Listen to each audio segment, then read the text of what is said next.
If you want, you can make it yourselves. I'll show you how it's done now. It's the famous vanilla repellent, but now it has a little secret. That's why many people say it didn't work for them. I made it and it didn't work. I've seen this happen. I haven't shared the vanilla repellent myself, but I've seen it on other channels, and I've seen that many people comment that it didn't work for them. And I want to clarify the little secret for you, which is a small detail, but you have to keep it in mind for it to work.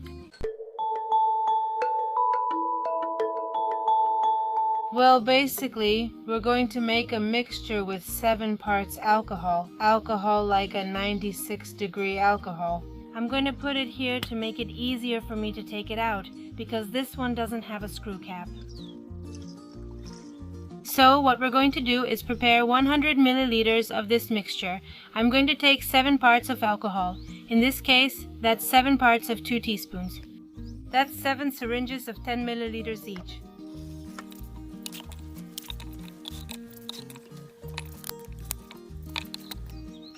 And 3 parts of water, 7 parts of alcohol, and 3 parts of filtered water. That's enough. It's done. 1, 2, and 3. Now, does the vanilla we're going to use have to say vanilla maceration in the ingredients, or can it also say vanilla extract? Because now there are a lot of vanilla preparations sold everywhere in supermarkets, which are made with vanilla or are vanilla-based foods. Well, they say strange things, but they have to say vanilla extract or macerated like it says here, vanilla. I'm not advertising this brand, but if you can get El Castillo, it's great.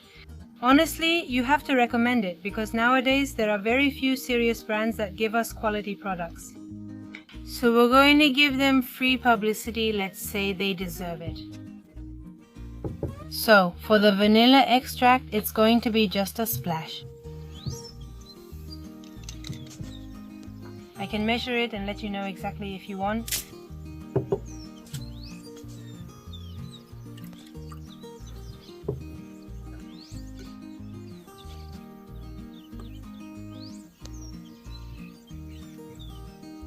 For the vanilla, we're going to add 10 milliliters.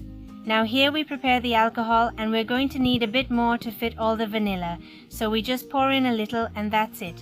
Thank you. Just a bit, so these 10 milliliters don't go in.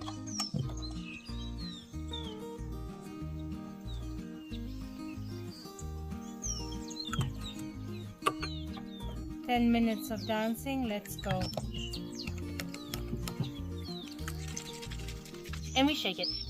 If you use, for example, another good detail, the secret I was telling you is that the vanilla should say on the container vanilla extract or vanilla infusion. Now they're selling it in the market, of course, but it's like they're selling it diluted. I mean, it's not pure, it's not a pure product. That's the only secret. And the other thing I can add is that if you use regular ethyl alcohol, it's going to have a strong alcohol smell.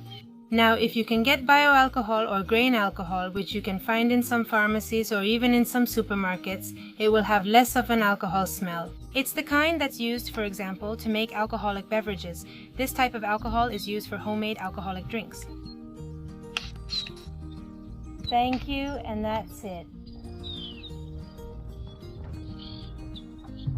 Well, so you have this homemade option, but I still believe that the other product is more affordable, because to make this homemade, you have to buy a good quality vanilla and you'll only use a little bit. And vanilla is quite expensive nowadays, so, well, you'll choose which is the best option. Sending you a kiss, and I hope this is really helpful for you.